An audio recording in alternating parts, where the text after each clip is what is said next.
তো ভাই তুমি হাইট নিয়ে সমস্যা ভুগছো, হাইট গ্রো হচ্ছে না কেন জানো? তোমরা এখন বাংলাদেশে অধিকাংশ মানুষই বাসায় সারাদিন শুয়ে থাকে, যারা ধরো স্টুডেন্ট আছে, স্কুলে গেলেও তোমার রোদটা পড়ে না গায়ে। তারপর হইতেছে গিয়া মেন কথা যে ভিটামিন ডি যেটা, সেটা হইতেছে গিয়া গ্রোথ হরমোনে খুব সাহায্য করে। তো তোমার স্লিপ সাইকেল ঠিক করতে হবে। তারপর দিনের বেলা অন্ততপক্ষে আধা থেকে 1 ঘন্টা রোদে থাকতে হবে। তো আমি কি করি আমার নিজের ওপিনিয়নে, আমি তো আর ফেসের রোদ নেই না, আমি পিঠের রোদ নেই, ঠিক আছে? ফেসের রোদ নিলে তোমার সানটেন পড়ে যাবে, তোমাকে আরও মানে আস্তে আস্তে কালচ হয়ে যাবে। তো পিঠে ট্যান নিলে তো আর কোনো প্রবলেম নেই, তাই না?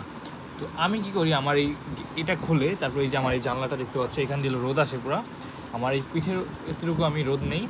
তারপর হইতেছে গিয়ে এখন বর্তমানে আমি 5'11", তো অ্যাজ আ 16 years old আমি 5'11", তো ইনশাআল্লাহ সামনে আরও বাড়বে। তো তোমরা হাইট গ্রোথের জন্য কী করতে পারো, তো স্লিপ সাইকেলটা ঠিক করে আর রোদে করে ভালোভাবে প্রোটিন ইনটেকটা কমপ্লিট করে, তাইলে ইনশাআল্লাহ তোমার হাইট গ্রোথ হতে পারে এখন থেকে।